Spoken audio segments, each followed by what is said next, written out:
মনে হচ্ছে মধ্যপ্রাচ্যের ক্ষমতার যে মানচিত্রটা আমরা এতদিন ধরে চিনে এসেছি সেটা যেন আমাদের চোখের সামনেই কেউ ছিঁড়ে নতুন করে আঁকছে, যেখানে পুরনো বন্ধুরা হয়ে যাচ্ছে প্রতিপক্ষ আর তৈরি হচ্ছে একেবারেই নতুন সব জোট।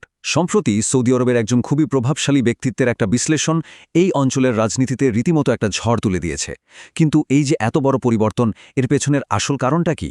চলুন আজ সেটা একটু গভীরে গিয়ে খোঁজার চেষ্টা করা যাক।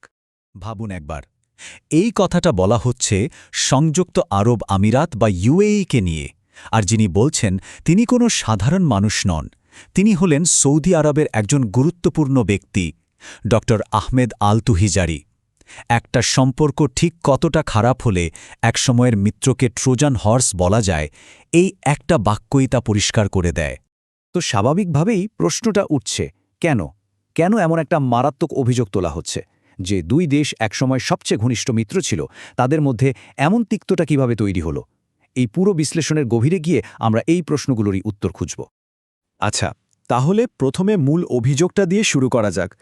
ডক্টর আল তুহিজারি, যিনি সৌদি শুরা কাউন্সিলের দুবারের সদস্য, তিনি তার একটা আর্টিকেলে এই কথাটা বলেছেন। তার ভাষ্যমতে ইউএই যা করছে তা আসলে আরব বিশ্বের স্বার্থের বিরুদ্ধে একটা গভীর ষড়যন্ত্র ছাড়া আর কিছুই না। আর তার অভিযোগটা কিন্তু খুবই নির্দিষ্ট। তিনি আঙুল তুলছেন সরাসরি আবুধাবির দিকে। তার যুক্তি হল আবুধাবি নাকি ইসরায়েলের একটা বহু পুরনো পরিকল্পনা বাস্তবায়ন করে চলেছে, আর সেই পরিকল্পনার মূল উদ্দেশ্যই হল আরব বিশ্বকে টুকরো টুকরো করে ফেলা। মানে এটা কোনো হঠাৎ করে নেওয়া সিদ্ধান্ত নয়, বরং একটা লম্বা পরিকল্পনারই অংশ।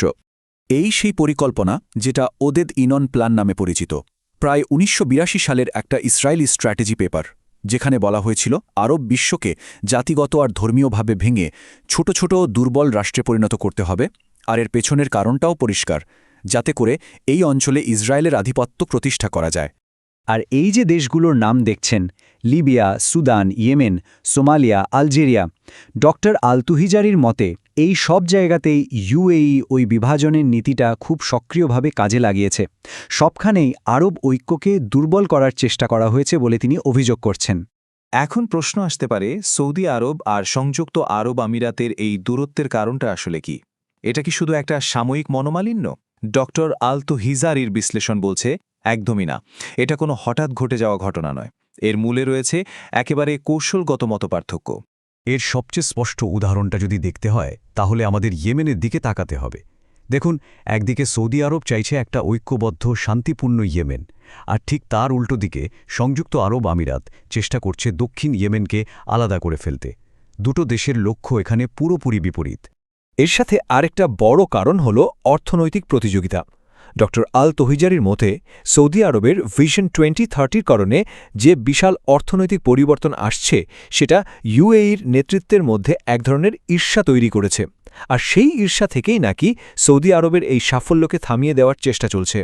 এই পুরো সমীকরণে একটা বড় প্রভাব ফেলেছে গাজার সাম্প্রতিক ঘটনাগুলো।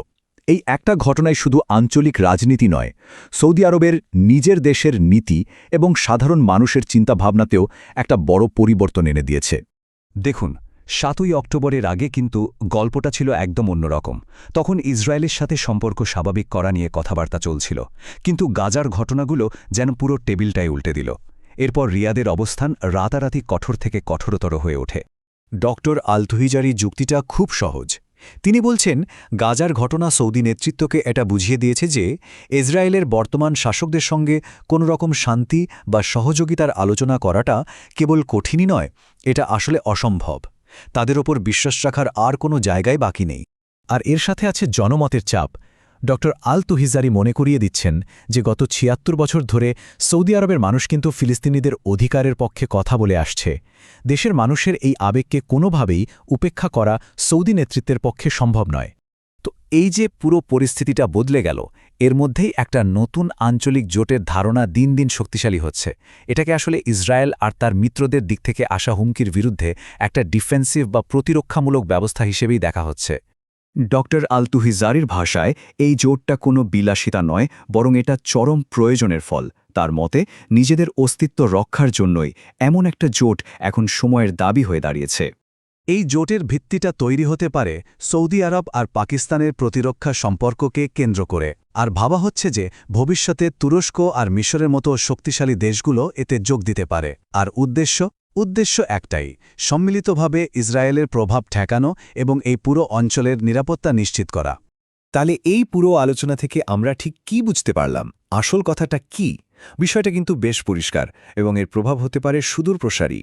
সবচেয়ে জরুরি যে ব্যাপারটা আমাদের বুঝতে হবে সেটা হলো সৌদি আরব আর সংযুক্ত আরব আমিরাতের মধ্যে যা চলছে এটা কোনো ছোটখাটো কূটনৈতিক ঝগড়া নয়, এটা মধ্যপ্রাচ্যের ক্ষমতার ভারসাম্যে একটা বড়সড় ধাক্কা।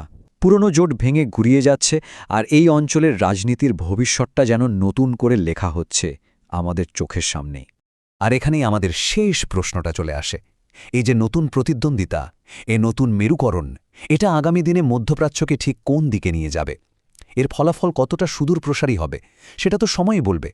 তবে একটা কথা নিশ্চিত, মধ্যপ্রাচ্য আর কখনোই আগের মতো থাকবে না।